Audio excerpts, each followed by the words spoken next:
Сайн байцгаана уу эрхэм үзэгчдээ. Хаврын өр орж хүмүүний сэтгэл тэнийсэн энэл сайхан өдрүүдэд хаа нэгтээ аялж амьдралдаа шин зүйлийг сонирхож шин өнгө нэмэх нь юутай сайхан. Тийм ч учраас аялал жуулчлалын салбарт Алиса Travel нэрээр орж ирж аялагчдад жинхэнэ сонирхолтой, чанартай, найдвартай, сэтгэл ханамж тав дахыг бэлгэлэх чин сэтгэл өвөрлсөн манай компани Манжуурын аялалдаа гараад ирлээ.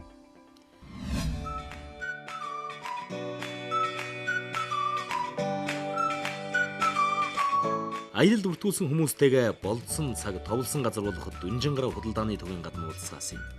Ингээд 20 гаруй хүний бүрэлдэхүүнтэй манай аялагчид Улаанбаатар хотоос Монгол орныхоо зүүн зүгийг чиглэн олон жилийн туршлагатай олон улсын чадварлаг жолоочдоо ам бие даатгаад техникийн бүрэн бүтэн байдлыг хангасан 5 дахьтай тохилог автобусанда туглан налайж урт холын аяндаа гарцгаалаа. Бага насны жаалаас эхлээд 80 гарсан настан буурлагэд янз бүрийн насны төлөөлөх аялагчид маань нэг нэгээр гарч ирж хаан сурдаг, ажилдаг, хаанаас ирсэн зэрэг өөрийгөө танилцуулснаар манай аялал ийхүү эхэлсэн юм. Алиса Travel компани зүгээс аялагчдаа урт холын замд уйдаахгүй тулд сонирхолтой нэгэн сюрприз бодож олсон нь аялал бүртээ албан ёсны мэрэгжлийн нэг дуужинг авч явж явах шийдэв. Дуучин Эрдэнэ булган байлаа.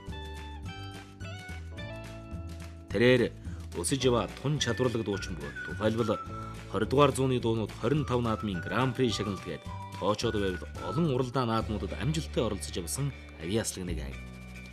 Аян замын туршид та бидний мэдэх олон сайхан дуунуудаар аяв ирж явсан аялагчдын алжаал ядаргааг тайлж урам зоригийг сэргээж байсан төдийгүй холын замд цаг гээчийг мартуулж хурдан ч өнгөрч байсан юм. Дуул чуурдаж хөгжилдөж явсаар Хинти аймгийн төв Чингис хаан хотод очиж замдаа оройн хоолоо зовлоод цааш шүнжин явсаар өглөө эрт хил дээр ирцгэлээ. Эрт очсны хэрэг гарч хилээр эрт гарах боломж тохиосон юм. Ингээд цааш Алтан эмээл хотод хүрч автобусаа солиод аян замаа үргэлжлүүлнэ.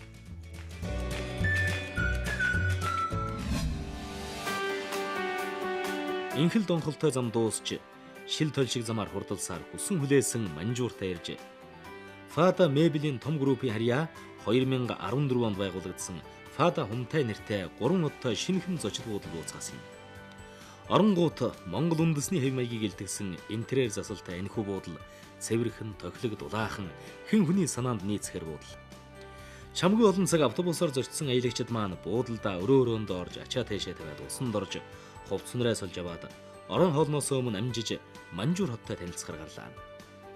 Эрт хилээр гарсны хэрэг гарч хэдэн цаг шигсэн хоттойхоо танилцах боломж тохиосон юм. Хил хязгаар орчмын хот гэхээргүй сайхан тогтсон, цэвэрхэн, хоггүй олон янзын барилга байшин бүхий сонирхолтой хот биднийг өгцсөн. Баг хаан аялал маань өндөрлөж бид орон хоолоо зоглохоор олон янзын сонголттой хоолтой ресторан орлоо. Энэ бол Фада группийн харьяа маш олон нэр төрлийн хоолтой том ресторан. Энд бэлэн болсон шарсан хуурга, шүл зэрэг хоолууд байхаас гадна өөрөөсөө мах ногоо амтлагчаа сонгоод хоолоо хийж идэж болдгоор онцлогтой. Үхэр хонь дахиа загасны мах, төмөс байцаа ловон гэ төрөл бүрийн ногоо, будаа зэрэг бидний мэддэг хоолнуудаас гадна бидний иддэггүй далайн төрөл бүрийн хоолнууд тухайлбал сам хорхой, мэлхий, хавч, хясаа зэрэг сонин хачин амьтдын мах, далайн ногоо гэд зүсэн зүйлэн хоолны сонголт бий. Мөн ундаа, цай, шүүс, ус гээд юух дуртай түүнийгээ сонгож авах боломжтой.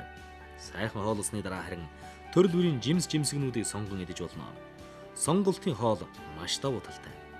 Дург үзүүлээ орхиод дуртайгаа сонгоод идэх нь кайф шүү дээ. Цагаан хоолтон бол цагаанаа, махан дурлагсад махаа гэд сонголт харьваа. Ингээд арааны шүл сасгарам амттай олон төрлийн хоолноос чадлынхаа хэрээр цадатлаа идсэн аялагчид маань хэсэг амраад шөний Манжуур хотыг үзэхээр гарцгаалаа. Манжуур хотод ирсэн хэмч шөний хотыг толдохгүй буцна гэвэл Манжуурт ирсний хэрэг гарахгүй. Ер нь Манжуурыг Хятадын Лас Вегас гэж нэрлэдэг. Энэ нь гэрэлтүүлгээс болж өгсөн нэр л дээ. Үнэхээр үлгэрийн гэмээр гайхалтай өнгийн гэрлэр чимгэлсэн Манжуур хот үдсгэлэнтэй гэж ихтэйхэн. Гэрлэн чимгэллийн урлагийн гайхамшигыг эндээс л үзнэ. Тиймээс Алиса Travel шөний Манжуурыг аялагчдаа заавал үзүүлэхийг зорддог цөөхөн компани нэг юм. Ингээд алдарт Манжуурын толгод дээр ирсэн. Өндөрлгөөс хот бүхэлдээ үнэхээр сайхан харагдана. Энэ гот хэлбэрийн байшинг хормын ордон гэж хэлж болно. Энд хаа газраас залуус хурмаа хийхээр ирдэг. Энэ бол Манжуур хотын хамгийн том хиймэл нуур. Өвөлдөө мөсөн коток болж Хүүхэд томчуудгүй тоглодог бол зундаа загас жараахай сэлж байх жишээтэй. Толгой дээрээс бүхэлд нь хаана юу байгааг харж авсан аялагчид маань хотын дундуур аялалд гарсан юм. Автобустай хотын тойрон аялал тэдэнд маань таалагдсан лавтай. Манжуур хотын шинэ өглөө. Бид Марина Орос үндэсний зоогийн газар өглөөнийхөө цайг уусан. Энд блинчик, хөшүүр, пирожки, борц, борш, шарсан өндөг, банш, цагаан талах зэрэг яг л бидний мэддэг Орос үндэсний хоолтой. Гэхдээ хоолны порц маш их буюу Монгол хүний хэмжээнд тохирсон ахиу порцтой учраас сэтгэл ханамжуул 100%. Учраас аялагчид маань барахгүй өдөр тийшээ эдэн хэмээцгэн боож авч байлаа. Ер нь Алиса компани нэг гол зарчим бол аялагчдаа цадтлан сайхан хоолоор дайлж сэтгэл хангалуун буцаана гэсэн зорилго. Дахин Манжуурын толгод дээр гарч хот өдөр ямар харагдахыг сонирхуулахаар явлаа. Өндөрлөг дээр зураг хоргоон татуулаад төмөр замын музей үзэхээр буусан юм. Манжуур бол 3 улсын төмөр замын түүхтэй салшгүй холбоотой. Тухайн цаг үед төмөр зам яаж хөгжиж байв, хэрэглэж байсан галт тэрэгний эд ангиурыг нэг үрчлэн задлан тавьж түүхийг зураг схемтэй дэлгэн тавьсан нь түүх соёлын үнэт дурсгал болон үлджээ. Ямар үе шатаар өнөөгийн хөгжил төрсөн бүхий л цаг үеийн баримтсэлт энд бий. Дараагийн үзмэр бол Арслан зааны цэцэрлэг түрээлэн. Эрдгалын үед энд мөслөгийн үе дайрч. Манжуур бол нүүрсний их нөөц газар. Нүүрс олборлох гэж газар ухахад Арслан зааны сүрэг яснууд олдсон байна. Түүхний хэмгэнэлтэй. Нэг зааны тугал намаг чигдэж эхэн туглаа аврах гэж ороод мөн шигдэж араас нь бусд нь тэр хоёрыг аврах гэж орсоор бүгдээрээ буюу 130 гаруй заан шигдэж өгсөн гэдэг. 1960-аад оны үед олборлолтын явцад тэдгээр зааны яснуудыг ухаж авч түүхийн музей тавьсан бол тэрхүү домгоос сэдвлэн энэ газрын инхүү цэцэрлэг түрээлэн болгожээ. Энд 84 зааны баримт бий. Орос маягийн сүм энд байна. Үнэн алдартны сүм, өнөөх нь католик сүм. Христийн шашны 2 урсгал хоёулаа энд байх жишээтэй. Мөн 12 орд бүхий усан ориглуур энд байна. Энд ер нь уйдахгүй дээ. Үзэх харах юм өчнөө би. Энд бас Жалай нуурын шувуудын хүрээлэн би шувуудыг дуурайлгаж хийсэн жижигхэн төгөлж байдаг юм. Сайн бацгаана уу эрхэм мөндөд монголчуудаа. Та бүхэндээ энэ өдрийн мэндийг хүргье. Би дуучин Эрдэнэ Улган байна. Тэгэхэд өнөөдөр Алиса Travel компани энэ жуулчдын сайхан хамт олонтой өнөөдөр Манжуур хотын аяллаар хамт явж байгаадаа үнэхээр сэтгэл таатай байна. Өнөөдөр бид нар хамт явж байгаа экваж багийнхан маань сэтгэл өндөр байна. Өнөөдөр Манжуур хотын энэ сайхан үзэсгэлэнтэй байгууламж бүгднийг үзэж хараад үнэхээр сэтгэл таатай байна. Тэгэд эрхэм мөндөд монголчууд та бүхнийг Алиса Travel-ыг сонгорой гэж би хүсэж байна. Тэгээ та бүхэндээ эрүүлэх аз жаргал сайхан бүхнийг хүсэн өрөөё. За Баянгархтаас Манжуур хот бид аялж байна гэдэг. Нүс эсвэл явж байна. Нийт аялж байгаа бүрэлдэхүүнд сайхан аялаарай гэж. Нийт Баянгархчуудаа бас мэдчилгээ төвчилж байна. Цаана уу аялал сайхан үргэлжлэж байна. Алиса Tour компанид Баянгарын аялагчдын зүгээс баярлалаа гэж хэлье. Дараагийн аялал бол үндэсний түүхийн музей. Энэ музей дотор өнөөх заануудын ориг яснууд бий. Хөлбөмбөр аймгийн нутгийн ард иргэдийн амьдралын явц хөгжлийн үе шатуудыг харуулсан үзмэр бий. Аль тэртээ чулуун зэвсгийн үеэс эхлээд ямар үндэсний яснууд амьдарч байсныг мэдэж болно. Харин хоёр давхарт нь байгалийн түүхийн музей байдаг. Бүхий л төрлийн амьтны чихмэл, ургамал байдаг бол энэ музей дотор мөн нүүрсний урхайхаа түүхийг харуулсан үзмэр бий. Нүүрсийг анх яаж олборлож байсан? Тухайлбал гарааргаар, дараа нь морин тэргээр, бас дараа нь ямар машин, тэрэг техник, технологи ашиглаж байсан зэргийг харж болно. Ингээд бид дараа нь Янаг амргийн цэцэрлэг түрээлэнд очлоо. Манжуур хотын баруун талд байх энэ хүрээлэн дөнгөж эхэлж байгаа. Яагаад гэвэл 2050 он хүртэлх төлөвлөгөө төсөл нь гарч бүтээн байгуулалт өрнөж байгаа юм байна. Хэдэн жилийн дараа маш том цогцлбор болсон байхыг хараад анх ирж байснаа дурсан санахад сайхан байж таарна.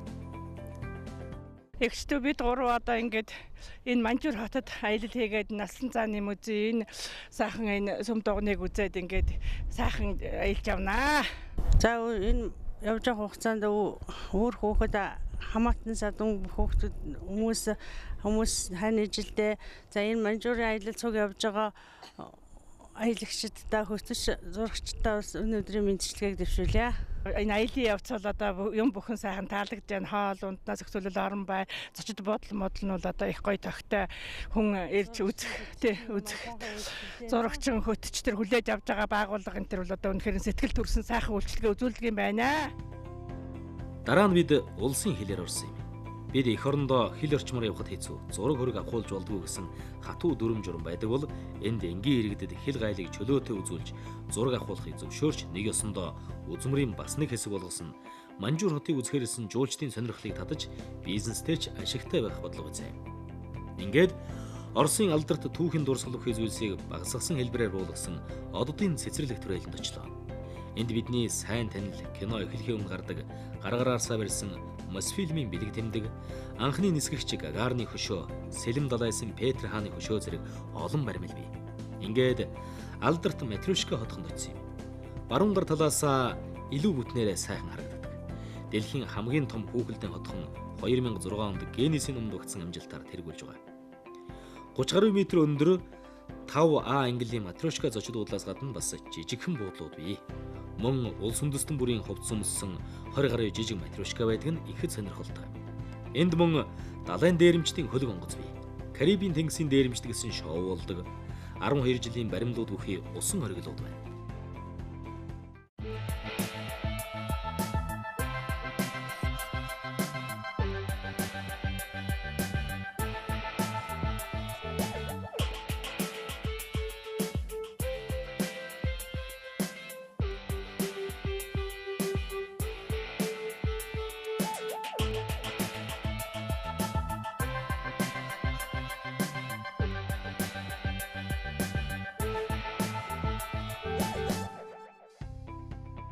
Порто группийн харьяа Порто ресторан руу цоохоор явсан юм.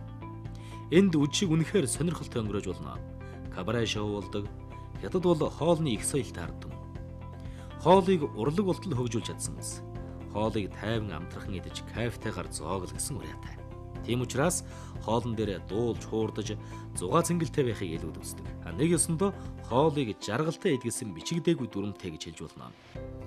Гайхалтай интерьер бүхий орчин хүний сэтгэлийг хөвсөлзүүлдэг юм.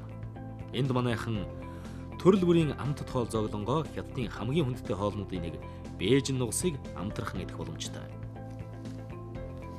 Аялын явцад хэн нэгний төрсөн өдөр тохиовол манай компаниас сюрприз барьж байгаа. Энэ удаад жаргалмаа гэгч аялагчийн маань төрсөн өдрөө тохиож хэлийн цаана шин танилуудынхаа хамт төрсөн өдрөө тэмдэглэлээ. Циркийн үзүүлбэрүүд, сонгодог хөгжмийн гайхамшиг, үндэсний урлаг гээд төрөл бүрийн сонирхолтой урлагийн номерууд шил дараалан гарч ирж аялагчдыг уйдаахгүй нэгэн үчиг бэлгэлнэ. 2 цаг гаруй үргэлжилсэн шоуны дараа хүсвэл аялагчид маань цааш тухтай сууж бүжиглэж болно. Үүний хажуугаар багахан төлбөртэйгээр боулинг, бильярд тоглож болно. Энэ мэт үжиг зугаатай өнгөрөх бүхий л боломж бий. Манжуур хотод дахин шинэ өглөө эхэллээ. Өглөөнийхөө цайг уучгаад энэ өдөр бизнес судалдаа хийх өдөр. Буух эзэнтэй буц хаягтай газраар үйлчлүүлэхгүй бол хаа холоос хаа хамаагүй муу чанаргүй юм авчихвал хэцүү шүү дээ. Тиймээс хамгийн чанартай, найдвартай бараа бүтээгдэхүүнтэй дэлгүүрүүдээр орохыг хичээдэг. Хятад дахь хөтөч хамт явж байгаа тул хаана юу байгааг сайн мэднэ. Ер нь Манжуур бол тэр чигтээ худалдааны хот. Энд брэнд бүтээгдэхүүнүүд олон бий. Яагаад гэвэл хэлийн бомб хот учраас хайлаар Харбин, Бээжин, Гуанчжоугаас Европ руу гарч байгаа болон Аз руу гарч байгаа бараа бүтээгдэхүүнүүд энүүгээр дамждаг юм. Тийм учраас шууд худалдаа хийх асар өргөн боломжтой. Хүмүүс Манжуураас булган шүүб авахаар ирдэг. Төрөл бүрийн загвар бий, өнгөний маш олон нарийн сонголттой. Нүд сэтгэлээ баясгаж дэлгүүр хэсэх сонирхолтой шүү дээ. Энд юу л бол юу байна? Сонгож л чадвал аялагчид маань үнгүй аялж байна гэж хэлж болно. Яагаад гэвэл та хэдийг 8-аачин биш байлаач ойр орчмынхондоо борлуулж багахан бараа аваад очиход өөрийнхөө аяллаа зардлыг өлгөхөн өгөх боломжтой. Олон сайхан үзмэр үзээд өөртөө хэрэгтэй бараагаа аваад үнгүй аялаад харна гэдэг сайхан. Энд хэлний бэрхшээл учраад байхгүй. Учир нь орсоор ойлголцсон манайхан орс хэлтэй хүмүүс шүү дээ. Мөн хятад хөтөж байгаа тул хэлмэрчлээд өгнө. Тэгэхээр хэнч ирсэн, хэнч хэл усаа яана гэж яах юм бэ? Ер нь Манжуур жилдээ 400 гаруй сая жуулчин ирдэг гэж байна. Энэ их хүмүүс энэ хотыг хөгжүүлж байна. Худалдаа намаа хийж байна. Аялал жуулчлалаар асар их орлого олж байна. Хуучин хотоо сэргээж шинэ хот барихад $2 тэрбум зарцуулсан гэдэг ч одоо энийгээ бараг нөхөж байгаа гэхээр хичнээн хурдцтай хөгжиж байгааг харуулж байгаа юм. Хотын статус өөрчлөгдөж Хөлбөмбөр аймгийн харьяанд байсан бол энэ оны 1-р сараас эхлэн Манжуур хот буюу Өвөр Монголын өөр төсөс хорны хөх хотод харьяалагддаг болжээ. Манжуур хотод явж байхад урлагийн хот шиг л санагдана. Хаач тэр элдв өвөрмөц баримтууд их таарна. Их сайхан сэвэрхэн хот. Хүмүүс нь найрсаг. Ёстой л Монгол хүн найрсаг байхаас ч яах вэ?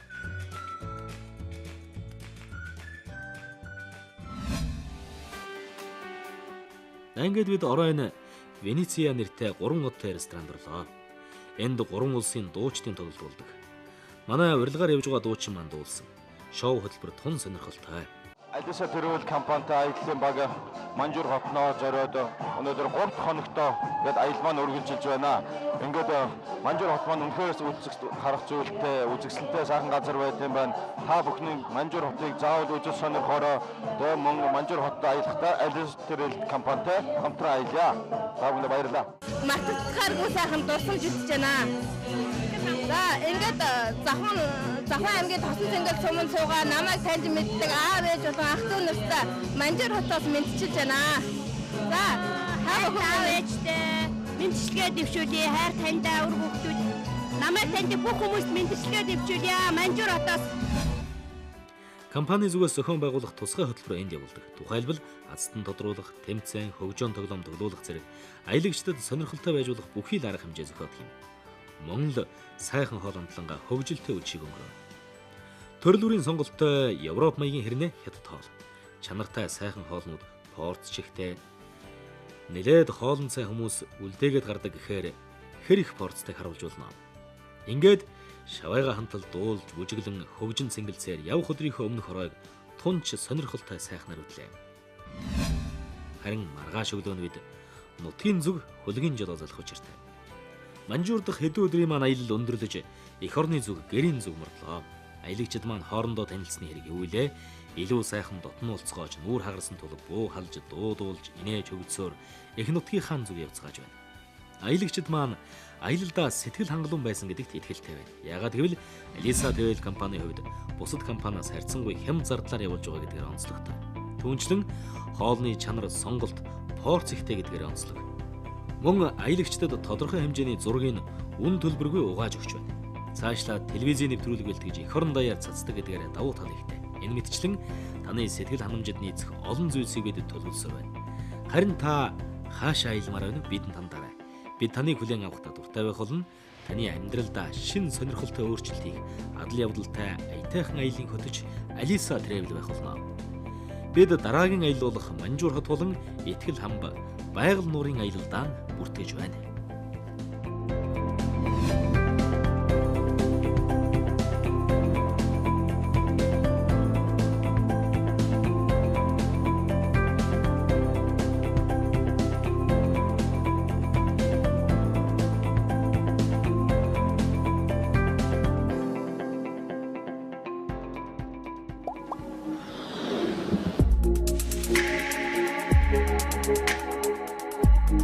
Таны жаргалтай аяллаа зууч Алиса Travel компани